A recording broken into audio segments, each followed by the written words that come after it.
why Ohio State commit Naeem Offord is a special talent. You are Locked On Buckeyes, your daily podcast on the Ohio State Buckeyes. Part of the Locked On Podcast Network, your team every day. We have made it to Hump Day, Buckeye fans. And this Hump Day is special because it's full of Buckeye recruiting and learning about a young man who is a really good corner. Guys, welcome in, Buckeye fans, to a Wednesday edition of Locked On Buckeyes here on Wednesday, February 7th in the year 2024. I'm your host, Jay Stevens, also the host of the Jay Stevens Podcast. And today's episode is brought to you by Gametime. Download the Gametime app, create an account, and use code LOCKEDON for $20 off your first purchase. During today's episode, Locked On's recruiting analyst Brian Smith will be back with us once again. Him and I will discuss Naeem Offord and what makes him special.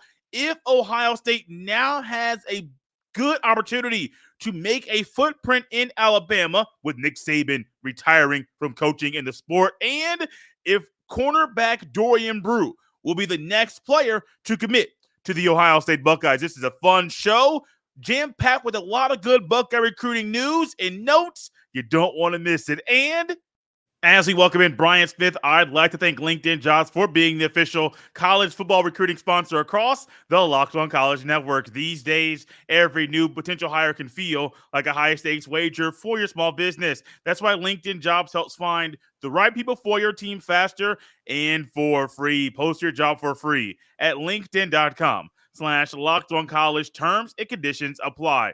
Brian, the last time we talked, we didn't really touch on this talented young man, Naeem Offord, down in Alabama, I believe down in Birmingham. And if Nick Saban was still down there coaching the Crimson Tide, I think a lot of people would have believed Alabama probably would have been the front runner. Nick Saban retires. I know Auburn, by some, predicted they had a shot to get Naeem Offord, but the Buckeyes got him. And the more I watch this guy play, I see how special he is. Not many guys are 6'1 plus, have his length, and can play bump and run, off man, or any basic variation of zone and be at a very high level. You can't watch his film, walk away, and say, he's okay. Yeah. You wouldn't have a clue what you were doing if you came with that kind of a definition of his performance. So I watched it multiple times. He's a kid that I thought Auburn was going to get, and then Ohio State got him on campus and got him to pop. First off, congrats to Ohio State in general. Second, to Coach Walton, who's got arguably the top two corners in the nation committed, depending on what metric you want to go by or which recruiting service. But this is a really big deal from a social perspective. I wrote about it on Auburn Daily, and the people down here, they don't even know where Ohio is. The state of Alabama is very much, what's going on here is the only thing that matters. When he committed, everybody freaked out. It shocked everybody. So any school up north or anything, that doesn't compute with them. But especially a corner, Auburn's been putting guys into the league there. Obviously, McKinstry, both their DBs at Alabama are turning pro early at corner. You know what I mean? They figured it out at these schools. So when he turned away the two in-state programs, and he still could have went to Florida State or Tennessee or whatever too, it shocked everybody. Really big pickup, because this is the kind of guy that you can take away another team's number one. He's legitimately a national top 20 kid on a bad day, top 5 on a good day. This is an elite football player. You know, when I watch him, and you talk about how you watch the film and the takeaways you have when you watch him play football, he's just one of those guys. And I don't say this about a lot of players, Brian. I try to be very picky with the words I use to describe players when I watch them play. If he plays like he is right now, his senior year of high school, and makes a jump and doesn't really have any setbacks going from high school to college, he has a possibility to get on the field as a freshman. I'm not saying a day one starter because I don't know how that jump's going to be, but he legitimately has a shot to get on the field as a freshman at Ohio State. How many kids do you say that about at any position? Right? Corner where, Ohio State's tradition in the last 15 to 20 years is really good there. Several guys have been drafted and or made it in the league in some capacity. And it's not like they're terrible on defense right now either. They have a top 5 defense, in my opinion. Depending on, again, what metric you want to use. They're headed back towards the silver bullets thing. They're there now. It was just one season, but they were really good. Getting kids like this I can be your defense coordinator. I can wave my hand up and say, let's run cover one here. I can do that. I promise you. So they're going to have really good talent at corner. Then that changes everything in your front seven. You don't have to blitz as much if you don't want to.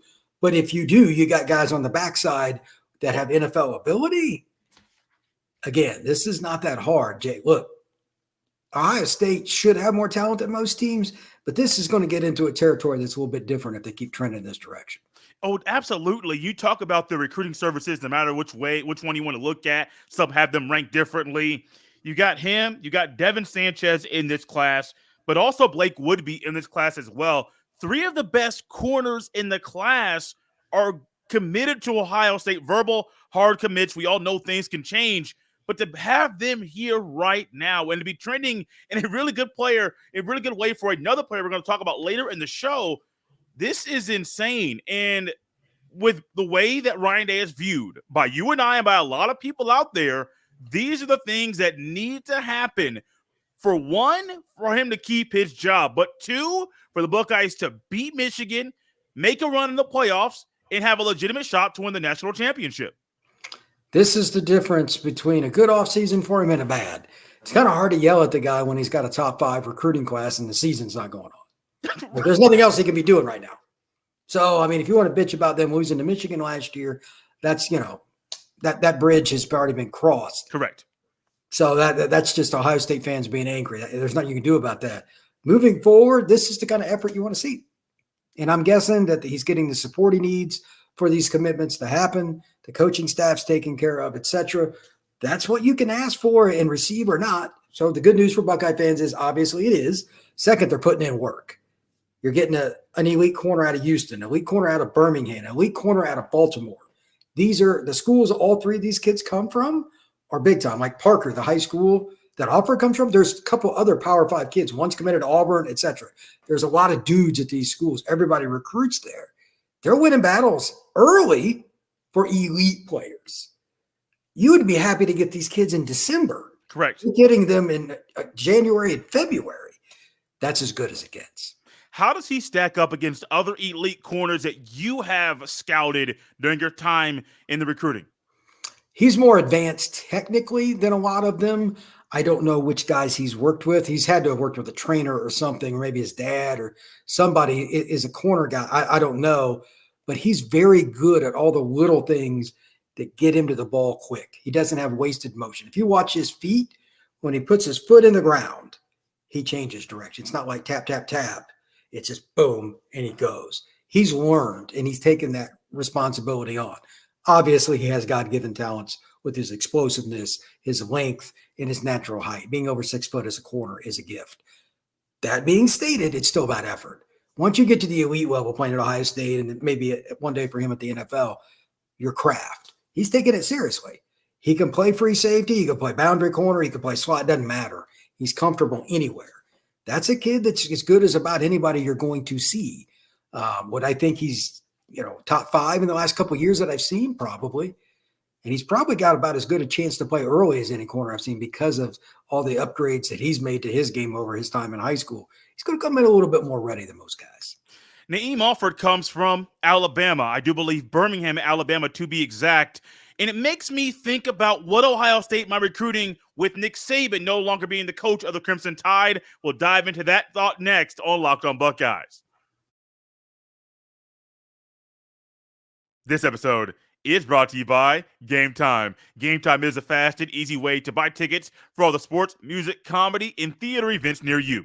And right now, all users get $100 off when they buy a big game ticket with code VEGAS100. With killer last-minute deals, all-in prices, views from your seat, and the best price guarantee, Gametime takes the guesswork out of buying tickets. See the view from your seat before you buy, so you know exactly what to expect when you arrive. All-in prices show your total up front, so you know you're getting a great deal before you check out. Buy tickets in 2 seconds with 2 taps. Take the guesswork out of buying tickets with Gametime. Right now, all Gametime users get $100 off a big game ticket with code VEGAS100. Terms apply. Just download the Gametime app and use code VEGAS100 for $100 off a big game ticket. Download Game Time today. Last-minute tickets, lowest price guaranteed. Brian, I mentioned it earlier. I'm going to say it again. You've been doing this for a long time. And Nick Saban's been a coach maybe the entire time you've been covering recruiting, maybe not the entire. No, he had a stint in the NFL, came back to college. But Nick Saban has ruled the South. You've been doing this. You even said before, a lot of guys down there in the South, Mississippi, they don't even think about coming up north for school. They're going to stay right down there where they are. And it makes me ask this question to you, because I don't really know where I stand with this right now. I know the possibilities of it. But do you think Ohio State has a better chance of recruiting the state of Alabama with Nick Saban no longer being the head coach of that school? I think it's the same for everybody. The answer is yes. Offord is the first piece to that. It's still Ohio State. People down here, I'm from up north, so I understand it better. People down here don't look at anything other than SEC. I mean, it's complete blinders. But that being stated, they dominate for the most part. But now that Nick's not there, and if you look at like Alabama's turnover, look at how many guys left.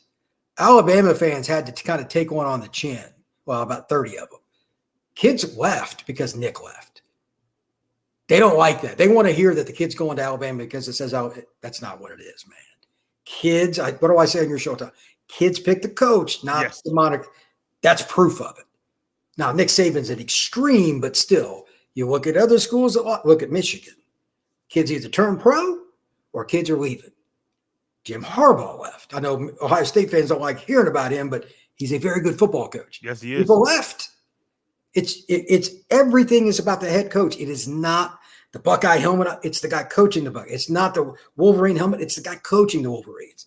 So now there's an open door in the state of Alabama. Hugh Freeze is really good. The Auburn's going to be a factor, period. They're really putting in effort, but we have no idea what Kalen DeBoer is going to do down here.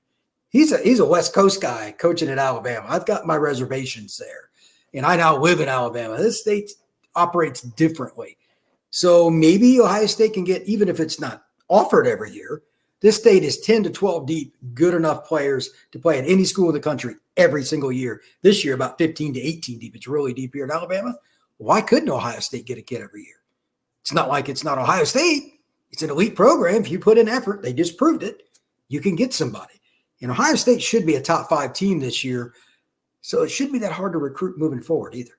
No, I'm right there with you. And we touch on Tim Walton, who's kind of a new guy when it comes to those guys like Brian Hartline and Tony Alford that have been, and Larry Johnson, that have been not only at Ohio State, but have been well-established recruiters in the sport. Tim Walton spent a long time between his last stint in college to this current one in the National Football League, which I do believe impacts the recruiting efforts and statements he's making in homes or when you come to school, because he knows how to talk to you and he has, hey, these players back me up. They're saying this, and these guys are doing their thing in the National Football League. I think all that impacts how Tim Walton closed Offord and how Ryan Day could utilize his seasoned coaches when trying to get guys in this state. And you talk about the talent.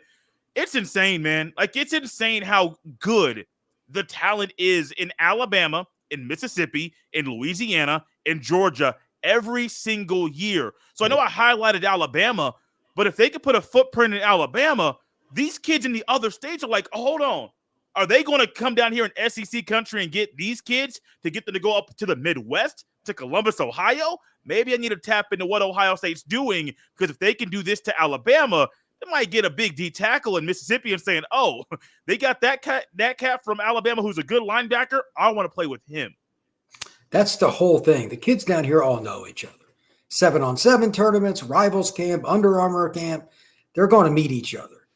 And once you open the door, if you're going to do it, I mean, to get into 5-star corners, a pretty darn good approach. Yeah. So your point is absolutely true. It's pragmatic. Kids in Louisiana know about it. Kids in Mississippi know about it. Kids in Atlanta, that's the I-20 corridor between Atlanta and Birmingham. It's as good as it gets, talent-wise, high school to high school. There's going to be kids between there. In Ohio State, obviously, it's always recruited Atlanta. They're going to be able to get those doors open. I don't know which kid it'll be. I don't know what position it'll be. This is the kind of sign that you see, you go, okay, not just Atlanta now, but maybe they'll get a kid from rural Georgia. Maybe they'll get a kid from rural Mississippi. Why not? What's to stop them? If you can get a kid that Auburn and Alabama coveted, who's the best player in the state of Alabama, you can go in anywhere. This is one thing that I do think, and we touch on it a lot, the holes and the misses that Ohio State has had occasionally, and they miss on some players. They need to get some more offensive linemen, more D linemen, more linebackers in this current cycle. And if Ohio State spends a lot of time down there in the deep portion of Florida, which as they should, because as you know better than anybody, the talent down there is different than any other place in the country. But if you can go down there and Ole Miss has a brand, Mississippi State has a brand.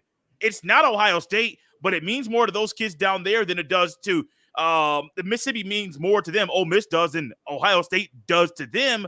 If you can go down there and just start to spread your wings and make your footprint known and make that Block O known a little bit more to these young kids, it's going to be a whole lot easier. And some of the issues Ohio State's had in recruiting over the past few years, they kind of go away because you're opening up a whole new well of players that you can get every single offseason. Yeah, you only need one or two guys. It doesn't have to be a slew of players. We're not talking about 8 guys going to Ohio State from the state of Louisiana. Okay? You put it pretty aptly when you said like Georgia, Alabama, Mississippi, and Louisiana. If you just got 2 kids a year from those 4 that most people wouldn't associate with the Buckeyes, and you continue to get the other kids that you normally get being the Buckeyes, you go from like the number 5 class to the number 1 or number 2. If you think about it, you look at the games in the last 5 to 10 years, the national title game, it's 1 or 2 players that made the difference in who won. Think about this. Tua went to Alabama. He's from Hawaii. How many Alabama fans live in freaking Hawaii? Right. You know what I mean? Like, that's as weird as it gets. I mean, that is really odd. There's still guys that go to State U or the school right next. Blondie goes to Clemson. He's from Georgia. That wasn't real shocking. Now he's a starting quarterback for the Jaguars. Not a shocker. But there are weird things like that go on. And if you can just get that one extra guy, it could be, look at it. Ohio State, Stroud, he's from California. Right. He could have went to UCLA. He could have went to Arizona State, etc. He chose to go across the country. Took them to another level. Sometimes you got to find that. It could be a Mississippi kid. Arguably the best receiver in the country in the class of 25 is from Mississippi. I'm going to go out on a limb and guess that Heartline has called him. His name's Caleb Cunningham. Those are the kinds of things. You got to take your shot. If he says no, who cares? You're spending the university's money to recruit the kid anyway. Pick up the phone, fly down, whatever. You got to make those efforts. It only takes one guy. It's not the numbers. Just like that one big-time player. If you're going to put in the effort, let's go get him. And Offord, again, top player in the state of Alabama for class 25. Who are some other guys in Alabama that are players that might be of interest for Ohio State? Grady is a name you're probably going to hear. His name's Zion Grady. He plays at Enterprise, 6'4", 225, can play stand-up, can play hand down. He's going to go sick 'em. He's that pure edge guy. And as we have talked about on this show a million times, you kind of need more of those. Ohio State's come up a little short. Yeah. It's in the last couple of weeks. He's had Kirby fly in on a helicopter, Mario Cristobal, Auburn. It's insane. And they got another top 5 kid in the state there too, and Eric Winters. Kind of helps. But there's all kinds of kids here like that. There's 5 or 6 defensive linemen in this state. Ohio State would be good enough to get. Just in Alabama. Yeah. This state for linemen is insane. It's insane. All 4 Auburn's D lineman commitments in the state of Alabama. So Jordan Crawford is committed to Auburn. It's the same school Offord is at. He's a 300-pound nose guard. I guarantee you Larry would be interested. So the list is long, but now that Offord is committed, I'll find out more. I'm going to go to Under Armour Atlanta, not this weekend, but the following. I'll probably hear something about it. Like, there will be some buzz. Maybe Offord to be at that event. He doesn't have to go to any of these now. I mean, he's top 10 player nationally. But if he goes, everybody's going to crowd around and say, why'd you pick Ohio State? Because we're all interested too. I want to know this as much as anybody. I got into this business because I'm curious about college football. But recruiting sometimes has these little off the wall situations. Offord is about as left field as it gets. So we're going to find out what kind of impact it is directly and let him answer for it. Brian hinted on some of the places that Ohio State already recruits very well. One of them is in the state of Texas. There's a young man down there in Conroe, Texas, that could be the next player to commit to Ohio State. We'll dive into that next on Locked On Buckeyes. This episode is brought to you by FanDuel Sportsbook. Happy Super Bowl to all who celebrate from FanDuel, America's #1 sportsbook. If you're like me, Super Bowl Sunday is all about scoring the best seat on the couch, grabbing your favorite football snacks, and placing your super bets. FanDuel has so many ways for you to end the season with a W or two or maybe even three. Not only can you bet on who will win Super Bowl 58, but FanDuel also has bets for which players will score a touchdown, how many points will be scored, and so much more. New customers join today, and you'll get $200 in bonus bets if your first bet of $5 or more wins. Just visit FanDuel.com/LockedOn to sign up. Once again, make sure you visit FanDuel.com/LockedOn. Make every moment more with FanDuel, an official sportsbook partner of the NFL. Now, Brian, I don't normally put a lot of stock into the predicting that these recruiting databases do, because sometimes they're the same, sometimes they're not, and I don't really know who to trust. So I don't want to put my trust into those predictions. However, I saw one recently. I don't know which recruiting database it was. I won't say one when could be the wrong one, but it said Dorian Brew, another cornerback, really good one. Conroe, Texas, Conroe High School is predicted at some point, not sure when, to be a guy that could commit to Ohio State. If Ohio State could add a fourth corner of this caliber to this class, bro, it'd be insane. Well, here's the thing. He's a long kid, and I mean, Offord could play it too. Somebody could move to nickel and or play free safety. The old saying is bring in all the talent and let it kind of sort itself out. Ohio State's done that forever too. And if you're the best guy, you play. If you don't, you sit and or you move to another spot. You're talking about a kid that has the athleticism to play multiple spots. So I think they're just trying to throw as many good players into the mix and kind of see who works themselves out. And you can't go wrong recruiting Texas kids either. That's always a nice little extra. They've done good in Texas in the last several years, honestly. They really have. And I recently heard somebody talking about Nebraska, old school Nebraska, the 70s, 80s, and 90s, about how they used to really hit Texas hard and how their footprint and recruiting was a little bit different when they were in the Big 8 than was it Big 8, Big 12? I forget which exactly the progression of the conference. But no, they were talking about Nebraska and how Nebraska, when they were at their peak, they were hitting Texas really, really, really hard. And I don't blame them. And Ohio State, like you mentioned, has done a phenomenal job of recruiting Texas. So it's no surprise that they're going back down there to that massive stage to try to get a talented guy. And I'm not really shocked, as you said also, that, hey, you get the talent and figure out where they fit best. This is a young man, though. He may not have to start right away, which isn't a problem. Get him on campus, get him in your program. Standing at 6'2", 185 currently, he's going to put on some weight and figure out later what fits him best once he's on campus. That's the whole thing. College football has gotten to the point every play you're kind of a different position if you're a DB, because teams in 22 personnel, which 2 running backs, 2 tight ends, still might be in 5 wide. Like they do all kinds of weird things with screens, with reverses, with jet motions. So you got to be versatile as a DB, more or less like a linebacker on some plays, and on the next one you're a center fielder, because teams are always going to be at a disadvantage when they're on defense. These offenses are really complex. So if you don't have length and athleticism to at least match up in the one-on-ones, that's what Ohio State's trying to do, like everybody else, Texas, Miami, whoever, then you're not going to win. They're getting pieces that can play multiple roles. So no matter what another team throws at them, Michigan, Oregon, or whatever, they have a chance to adjust. And Brew's another guy. Like he's listed at 6'2", so he's at least 6'1.5", 6'1". Right, usually over projected height. Yeah. But how many times are you disappointed with a corner that's above 6 feet tall? And he's a kid that's ranked like by the composite on 247, like number 16 or something like that. If you're in that vernacular, I haven't seen you live yet, but if you're in that vernacular, I don't really need to, he's pretty good. Now, does he take the next step and learn scheme and system? Ohio State's defense is not the friendliest to learn real early. So maybe some of these kids might need a year, but look at the jump Ohio State took from 22 to 23 with a lot of the same players. Once they get a year in that system, go through another spring ball, and you add even more talent than they have now, they already got a top 5 defense. This could be a perpetual thing. And I think that's part of it. So you got to give them credit as a staff, just what they did last year. The staff, I'm not going to name anybody specific. They collectively figured it out and they maximized their talent. And they're going to be able to say, hey, look, we got good players. We want even better. What can we do with you guys together in the shoe? Because we've already proven what we can do with good talent. Now let's take it to another step. And it's kind of hard to argue against that. No, you're exactly right there. One thing with Brew that I do think is another one of those things we talk about.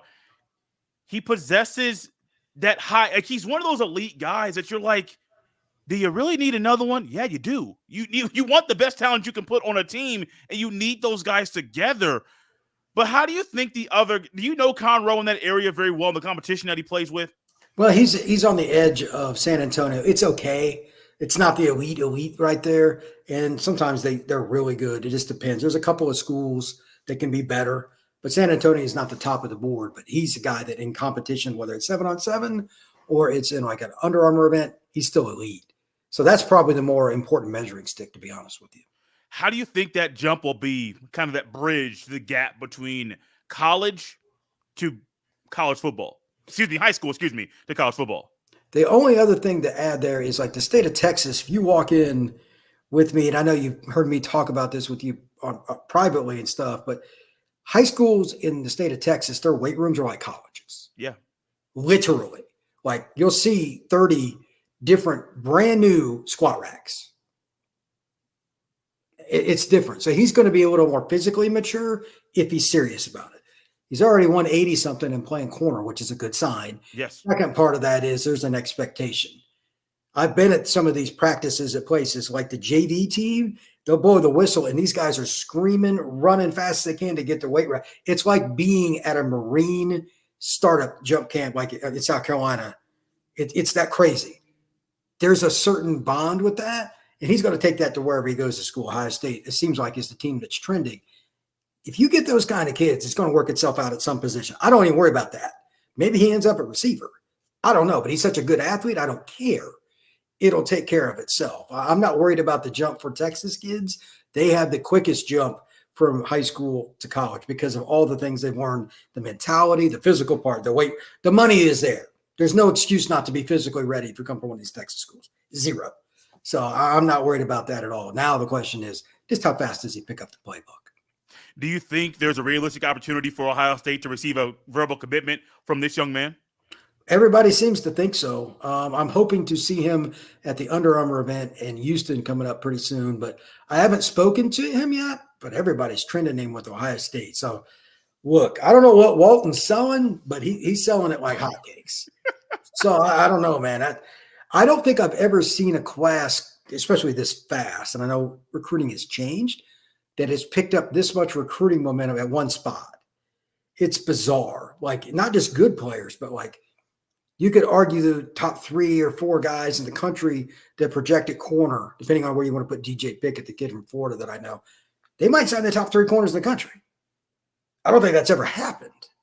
So, just to be in that conversation, and they're in the running for DJ too, by the way, but it's just unique when you look at the overall group and you try to figure it out. Like, okay, well, who plays where? Well, maybe they play them in different spots once they get to Ohio State based on their matchup. They have versatility and length. They have guys that kind of figure it out. Like Offord's super intelligent on the football field. The way he baits guys, maybe you move him around because he can figure it out. The chess pieces will be there. They will take care of themselves. I don't really worry about it too much. They're good to go. Love having Brian on the show. Going to try to get him on later on in the week to get more Buckeye recruiting in your feed because trust me, Buckeye recruiting is hot, and that's the stuff that we need to talk about as much as we can. You can follow Brian on X at FBScout_Florida. Follow me on the same platform at JStevens07. This has been Locked on Buckeyes here on a Wednesday. We'll see you next time.